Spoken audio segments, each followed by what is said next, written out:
அருமையில் எளிய அழகை போற்றி கருமுகில் ஆகிய கண்ணே போற்றி ஏகம்பத்துரை எந்தாய் போற்றி பாகம் பெண்ணூர் ஆனாய் போற்றி தென்னாடுடைய சிவனே போற்றி என் நாட்டவர்க்கும் இறைவா போற்றி போற்றி போற்றி. அன்பர்களே வணக்கம். இது நமது சேனலில் 34வது பதிவு. அறிந்ததும் அறியாததும் தலைப்பில் நம்ம பார்த்துக்கிட்டு இருக்கிறோம். அதன் தொடர்ச்சியாக சென்ற பதிவில் நம்ம அதாவது அறிந்ததும் அப்படிங்கிற விஷயத்தில் அறிந்ததும் அறியாததும் நிறைய இருக்குது. அதை அடுத்தடுத்து பார்க்கலாம். சென்ற பதிவில் சிறு வயசில் நடந்த சுவாரஸ்யமான நிகழ்வுகளையெல்லாம் பார்த்தோம் இல்லையா? அதனுடைய தொடர்ச்சியாக சில நிகழ்வுகளை பார்க்கலாங்க. அது போன்ற கதைகள்லாம் நிறைய இருக்குது, த்ரில்லிங்காக இருக்கும். அடுத்து அந்த பால் வியாபாரம் பண்ணிகிட்டு இருந்தோன்னு போன இதில் பதிவில் பார்த்தோம் இல்லைங்களா? எங்கள் சித்தப்பா சின்னையா அவர் காலையில் எப்படியோ ஒன்று அதை கொண்டு போய் சேர்த்துருவோம். பேயெல்லாம் சந்தித்தா கூட நைட்டில் அப்புறம் எல்லாம் அவங்களும் துணைக்கு வருவாங்க. ஒரு வழியாக வந்து பாலெல்லாம் கலெக்ட் பண்ணிவிட்டு நாங்கள் அந்த பஸ் ஸ்டாப்பில் கொண்டு போய் சேர்த்துருவோம். வெயிட் பண்ணுவார். அப்புறம் ஏன்னா எது நடந்தாலும் சரி, பேயை பார்த்தாலும் சரி, கீழே விழுந்தாலும் சரி, சைக்கிள் கீழே விழுந்தாலும் சரி, பால் வந்து பத்திரமா, மில்க் வந்து பத்திரமா போய் சேரணும். சரிங்களா? பத்திரமா கொண்டு போய் அந்த டைமுக்கு சேர்த்துருவோம். அப்புறம் அவர் அதை எடுத்துகிட்டு போய் ஹோட்டலுக்கெலாம் சப்ளை பண்ணிவிட்டு சண்டே நாட்களிலெலாம் என் மேலே ரொம்ப பிரியம் அவருக்கு. ரொம்ப பாசமாக இருப்பார். எல்லார் மேலேயுமே அப்படி தான் இருப்பார். ரொம்ப பாசமாக இருப்பார். பையா கிளம்பி வந்துரு, ஒரு 7:30 மணிக்கு வந்துரு, 8 மணிக்கு வந்துரு அப்படிம்பார். ஒரு டைம் சொல்லுவார். அந்த டைமுக்கு நான் சைக்கிள் எடுத்துகிட்டு கிளம்பி அங்கே ஒரு 5 கிலோமீட்டர் வரும். போயிட்டோம் அப்படின்னா அப்புறம் காலையில் அங்கே இவர் மில்கெல்லாம் சப்ளை பண்ணுற டீ கடைங்களில் ஹோட்டல்லாம் ஏதாவது பலகாரங்கள் போட்டுட்ருப்பாங்க. போண்டா, வடை, பஜ்ஜி போட்டுட்ருப்பாங்க. அப்புறம் அதிலெல்லாம் ஒவ்வொன்றா எடுத்து கொடுப்பார். எல்லாம் சின்ன வயசில் எத்தனை நாள் ஜீரணமாகும் இல்லை. அப்புறம் அப்படியே 2 பொரிச்சிட்டு அப்புறம் அங்கே ஹோட்டல் இருக்கும், லட்சுமி விலாஸ்ன்னு ஹோட்டல் இருக்கும். அங்கே அழைச்சிட்டு போயிட்டு முதல்ல மார்க்கெட்டுக்கு போவோம். மார்க்கெட்டுக்கு போயிட்டு அன்றைக்கி சண்டேனால் என்ன வேணுமோ காய்கறி வாங்கிட்டு அங்கேயே கொஞ்சம் மட்டன்லாம் எடுத்துகிட்டு அப்புறம் என்ன அப்படியே வருவார், கூட்டிகிட்டு வருவார். வந்தார்னா அப்புறம் நேராக லட்சுமி விலாஸ் கூட்டிகிட்டு போயிட்டு நெய் ரோஸ்ட்டு லட்சுமி விலாஸ் ராசிபுரம் நெய் வந்து ரொம்ப புகழ்பெற்றது. அங்கே நெய் ரோஸ்ட் வந்து அவ்வளோ அருமையாக இருக்கும். இன்றைக்கி அந்த சுவையெல்லாம் நாக்கில் இருக்குது. அப்புறம் அங்கே நெய் ரோஸ்ட்டு எல்லாம் வாங்கி தருவார். எல்லாம் சாப்பிட்டுட்டு அப்புறம் வீட்டுக்கு வருவோம். அப்புறம் அன்றைய எல்லாம் மட்டன் சாப்பிட்டு அந்த விஷயத்தில் வந்து அவர் எந்த குறையுமே வைக்க மாட்டார். என்ன சிரமங்கள் இருந்தாலுமே அதெல்லாம் திருப்தியாக நடக்கும். அதே போல் ரிலேஷன்லாம் வருவாங்க. எங்கள் சின்னம்மா, பெரியம்மா எல்லாம் வருவாங்க. இன்னும் அவருடைய சொந்தத்தில் இருந்தெல்லாம் வருவாங்க. வரும்போதே ஏதாவது ஒரு பிரச்சனையோடு வருவாங்க. எனக்கு அந்த பிரச்சனை, இந்த பிரச்சனை, மகன் இப்படி பண்ணுறான், மருமக இப்படி பண்ணுறா, அது நடக்குது, இது நடக்குது, அண்ணன் தம்பி ஏதோ ஒரு பிரச்சனையை கொண்டுகிட்டு வருவாங்க. சொல்கிறவர்களும் கேட்டுக்குவார். கேட்டுட்டு சரி நீ இப்போ ஊருக்கெல்லாம் போக வேண்டாம், இங்கேயே இரு, அது எல்லாம் பிரச்சனையெல்லாம் சால்வ் ஆகட்டும், அப்புறம் பார்த்துக்கலாம் அப்படிம்பார். இப்போ ஊருக்கு போய் என்ன பண்ண போகிற? அங்கே ஒன்றும் நீ போகலின்னா பண்ணையம்லாம் நின்று போயிடாது, பேசாமல் இரு அப்படிம்பார். அப்புறம் அவ்வளோதான். அதுக்கப்புறம் இவர் ஒன்றும் கேள்வியெல்லாம் கேட்கவே மாட்டார். இருந்துக்குவாங்க, அவங்களும் இருந்துக்குவாங்க. மாதக்கணக்கில் கூட இருப்பாங்க. அதை சிரமம்னு நினைக்க மாட்டார். ஏதாவது சொந்த பந்தங்கள் தாய் புள்ள வந்திருக்காங்க, இவ்வளோ நாளாக வீட்டிலே இங்கேயே இருக்காங்களே, வந்து நமக்கு சிரமத்தை கொடுக்குறாங்களேலாம் நினைக்க மாட்டார். ஏன்னா நான் அவரை நினைக்கும் போது வள்ளுவ பெருந்தகையினுடைய அந்த குறளும் ஞாபகம் வந்துடும். சரிங்களா? என்னது? மோப்ப குலையும் அனிச்சம் முகம் திரிந்து நோக்க குலையும் விருந்து. இல்லைங்களா? மோப்ப குலையும் அனிச்சம் முகம் திரிந்து நோக்க குலையும் விருந்து. அனிச்ச மலர் மூந்து பார்த்தோன்னே வாடிடுமாம்மா. அது மாதிரி வீட்டுக்கு விருந்தினர் வர்றாங்க, சொந்தக்காரங்க வர்றாங்கன்னா, என்ன என்ன வேலையா வந்திருக்க?" அப்படின்னு முகத்த ஒரு மாதிரி வச்சுட்டு, இவன் ஏன்டா வந்தான் அப்படிங்கிற மாதிரி நம்ம பார்த்தோம்னாலே அவங்க வாடி போயிடுவாங்களாமா. அந்த மாதிரி அது எவ்வளோ சிரமங்கள் இருந்தாலும் அந்த விருந்தோம்பல் அப்படின்றது இருக்கு இல்லையா, அதை வந்து அவர் ரொம்ப சிறப்பாக செய்வார். ஒரு நாளும் வந்து சங்கடப்படுற மாதிரி வார்த்தைகளோ இதெல்லாம் இருக்காது. இது வந்திருக்கிறதே அவங்க ஏதோ கஷ்டத்துக்காக வந்திருக்காங்க. அவங்க கஷ்டத்தை முடியாமல் நம்மகிட்ட சொல்லணும்னு வந்திருக்காங்க. அதனால் எவ்வளோவுக்கு எவ்வளோ அவங்களுக்கு வந்து அந்த ஆறுதலாக இருக்க முடியுமோ இருந்து செய்வார். ஏன்னா எங்கள் சொந்தத்திலேயே வச்சு, எங்கள் தாய் புள்ள ரிலேஷன்ஷிப்லேயே வச்சு அவர் ஒரு உயர்ந்த மனிதராக பார்க்குறேன். அப்போவே எனக்கு அந்த உணர்வெல்லாம் இருந்தது அவரை பற்றி. இவ்வளோ பக்குவப்பட்டு இருக்கார் அப்படின்னு. இப்போ நம்ம இந்த வயசில் 50 ஆண்டுகளை கடந்து வரும்போது அதெல்லாம் எவ்வளோ சிரமம், அவங்களாம் எவ்வளோ சிறப்பாக அந்த வாழ்ந்து காமிச்சிருக்கிறாங்க அப்படிங்கிறதெல்லாம் நம்ம அறிந்த விஷயங்கள். அதனால் அவரையும் வணங்கிட்டு தொடரலாம். சரிங்களா? அடுத்து எங்கள் அப்பாவோட கதை. அப்பா வந்து வாலிப வயதில் இருந்தப்போ நடந்த ஒரு சில சுவாரஸ்யமான விஷயங்களை நான் உங்களோட ஷேர் பண்ணிக்கிறேங்க. இது என்கிட்டையும் சொல்லியிருக்காரு அந்த கதைகள்லாம். அவர் வந்து வாலிப வயதில் இருக்கும்போது அந்த கிராமம் தானே, கிராமம்னா எட்டுப்பட்டி கிராமம்னு சொல்லுவாங்க. எல்லாம் சுற்றியும் சின்ன சின்ன வில்லேஜஸ் இருக்கும். அங்கே பெண்களெல்லாம் இருப்பாங்க, இந்த டீனேஜில் பொண்ணுங்க இருப்பாங்க. இவர் நல்லா ரொம்ப அழகாக இருப்பார், என்னை விட நல்லா ஹைட்டாக இருப்பார், அழகாக இருப்பார். அப்புறம் எல்லாம் அந்த வயசில் இருக்கும் இல்லையா, காதல் இருக்கும், ஊடல் இருக்கும், எல்லாம் இருக்கும் இல்லையா, ஆசைகள் இருக்கும் இல்லையா. அப்படி இவர் மேலே ஆசைப்பட்ட பெண், பக்கத்தூரில் ஒரு பொண்ணு இவர் மேலே ரொம்ப பிரியமாக இருந்திருக்கிறாங்க. அப்புறம் அப்போல்லாம் வந்து தோட்டத்தில் வந்து இது கிடையாது, எலக்ட்ரிசிட்டி பவர் கிடையாது. அதனால் மோட்டார் பம்ப் செட்டெல்லாம் இருக்காது. நீரெல்லாம் கிணத்துலேருந்து நீர் இறைச்சி வயலுக்கு வந்து இது பண்ணுறதுக்கு, வயலுக்கு நீர் பாய்ச்சுவாங்க இல்லைங்களா, தோட்டத்துக்கு. அதுக்கெல்லாம் வந்து அப்போ மோட்டார் செட்டெல்லாம் பம்பெல்லாம் கிடையாது. அப்போ ஏற்றம் நான் சொல்கிறதெல்லாம் வந்து நம்மளே 50 கடந்துட்டோம். அவர் வாலிப வயசு அப்படிங்கும்போது அதில் ஒரு 40 ஆண்டுகள் எடுத்துக்கலாம். கிட்டத்தட்ட நான் சொல்கிறதெல்லாம் வந்து ஒரு 70-80 ஆண்டுகளுக்கு முன்னாடி. அப்போது என்னென்னா அந்த ஏற்றம்னு சொல்லுவாங்கள்ல, ஏற்றம். நீங்கள் எல்லாம் பழைய சினிமாவில் பார்த்துருப்பீங்க, பழைய படங்களில். இப்போது அதெல்லாம் பார்க்குறதுக்கு ரொம்ப ரேராக தான் இருக்குது. அந்த இரிகேஷன் சிஸ்டம் அது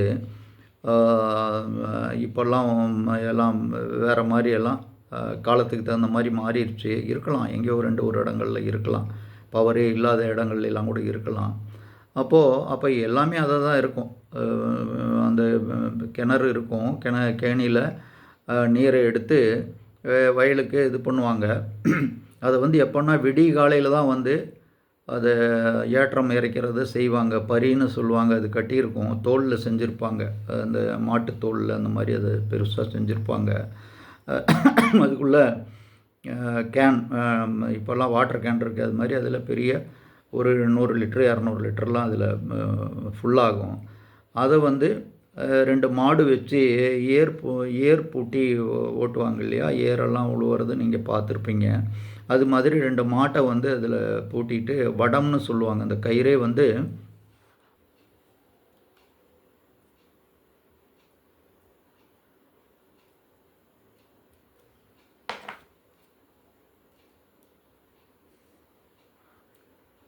இந்த சணல் கயிறு இருக்குது இல்லைங்களா, அது அந்த கயிறே வந்து பெருசாக இருக்கும், நல்லா திக்னஸாக இருக்கும். அதுதான் வடம்னு சொல்லுவாங்க. அந்த வடம் போட்டு தான் அந்த வெயிட்டு இழுக்கும். கட்டி கேணியில் உள்ளே இறக்குவாங்க. அப்புறம் நீர் நிரம்பினோடனே அதை வெளியில் எடுத்துகிட்டு வந்து மாட்டை முன்னோக்கி ஓட்டுனாங்க அப்படின்னா அதை மேலே எடுத்துகிட்டு வந்து அது கொட்டும். அது வாய்க்கால் வழியாக போயிட்டு வயலுக்கு பாயும். திரும்ப பேக்லேயே போகும். அது மாட்டை கூட நல்லா பழக்கி வச்சுருப்பாங்க அதுக்காக. பின்னாடியே போகும். அப்புறம் மறுபடியும் போய் கேணியில் உள்ளே போய் தண்ணி எடுத்துகிட்டு வந்து மறுபடியும் இறைக்கும். இப்படி தான் அந்த மாதிரி இதுதான் வந்து அப்போல்லாம் விவசாயம் செய்திருக்கிறாங்க. அப்போ அந்த மாதிரி நெற்பயிர் நடுவதற்காக வயலெல்லாம் அடித்து போட்டிருக்காங்க. எல்லாம் அது சமம் பண்ணி வச்சுருப்பாங்க. சேரெல்லாம் அடிச்சுட்டு சகதியை அடித்து சமம் பண்ணி வச்சுருப்பாங்க. அப்போ தான் அந்த இது வந்து நீரெல்லாம் நிறுத்தணும். அதில் நெல் வயலுக்கு நீர் பாய்க்கிறது அது எப்போன்னா விடிய காலையில் தான் வந்து அந்த வேலையை செய்வாங்க.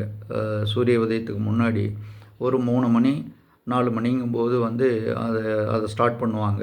இவர் அந்த வேலையில் இருந்துகிட்டு இருந்தப்போ அப்போ தான் தென்னை மரங்கள் எல்லாம் வந்து வச்சு எல்லாம் ஒரு 4 வருஷம் 5 வருஷம் ஆன மாதிரி சின்ன மரங்களாக இருக்குது. தென்னம்பிள்ளைன்னு சொல்லுவாங்க இல்லையா, தென்னங்கன்று இப்படிலாம் சொல்லுவாங்க. அந்த மாதிரி அந்த தென்னங்கன்று பக்கத்தில் அந்த பொண்ணு வந்து ரொம்ப அழகாக ட்ரெஸ் எல்லாம் பண்ணிவிட்டு, அப்போல்லாம் பாவாடை தாவணி தானே, வந்து அப்படியே மின்னல் மாதிரி மின்னுதாம்மா சொல்லுவார். வந்து நின்றுட்டு இவர்கிட்ட குறும்பு பண்ணிவிட்டு சேட்டை பண்ணியிருக்கிறாங்க. ஊடல். அப்புறம் இவர் பார்த்துட்டு என்ன பண்ணியிருக்காரு, சரி வேலை வேறு இருக்க, அப்புறம் சரி இந்த பொண்ணு வேறு இவ போகவும் மாட்டேங்கிறா, சொல்கிறாரு போக மாட்டேங்கிறான், நீ போயிட்டு நாளைக்கு வா பார்த்துக்கலாம் அப்படிங்கிறாரு. போக மாட்டேங்குதாம்மா. இவர்கிட்ட தொந்தரவு பண்ணிகிட்டு இருந்தது. அப்புறம் இவர் அதை வந்து அது இதெல்லாம் இருக்கும், லாக்கர்லாம் இருக்கும், அந்த ரோலர்லாம் சுற்றுற இடத்துல லாக் பண்ணுற மாதிரி இருக்கும். அப்புறம் இந்த மாட்டையும் வந்து அங்கே முளைக்குச்சி மாதிரி அடித்து அதில் கட்டிட்டா நிற்கும். கட்டிட்டு இவர் அந்த பொண்ணை நெருங்கி போயிருக்கார். எல்லாம் வாலிப வயசு இல்லையா, ஒரு ஆசை. அந்த பொண்ணை நெருங்கி போயிருக்காரு. சினிமாவில் கூட இந்த சீனெல்லாம் பார்த்துருக்க மாட்டோம். பேய் படங்களில் கூட இந்த மாதிரி காட்சியெல்லாம் நம்ம பார்த்துருக்க மாட்டோம். அப்போது அந்த பொண்ணை நெருங்கி போகும்போது அந்த பொண்ணை தொட போகிறார். அந்த தாவணியெல்லாம் அப்படியே காற்றுல அப்படியே பறக்குது. அதை பிடிக்க போகிறாரு, தொட போகிறாரு. அந்த பொண்ணு விலகி போகிறாங்க. இவர் மறுபடியும் பிடிக்க போகிறாரு, அது விலகி போகிறாங்க. ஒரு ஆசை வரும் இல்லையா, அந்த அந்த காலையில் நேரத்தில் விடிய காலையில் 4 மணி 5 மணிக்கு ஒரு அழகான பொண்ணை பார்த்தா, அதான் அப்போது சரி சுவாரஸ்யமாக இருக்கேங்கிறதுனால அவர் எங்கள் அப்பா சொன்ன கதையை சரி. அப்புறம் அது என்ன ஆகுது, அந்த வயல்வெளியில் இறங்கி நடந்து போக ஆரம்பிச்சிட்டாங்களாம். அந்த வயல்வெளியில் இறங்கி அவங்க மெதுவாக நடக்க ஆரம்பிச்சிருச்சு அந்த பொண்ணு. எல்லாம் தண்ணியெல்லாம் விட்டு நீர்லாம் விட்டு, ஏன்னா அந்த நெல்லம்பயிர் நடுவதற்காக நாற்று நடுவதற்காக அடித்து வச்சுருக்காங்க. எல்லாம் பூரா சேராக இருக்கும்.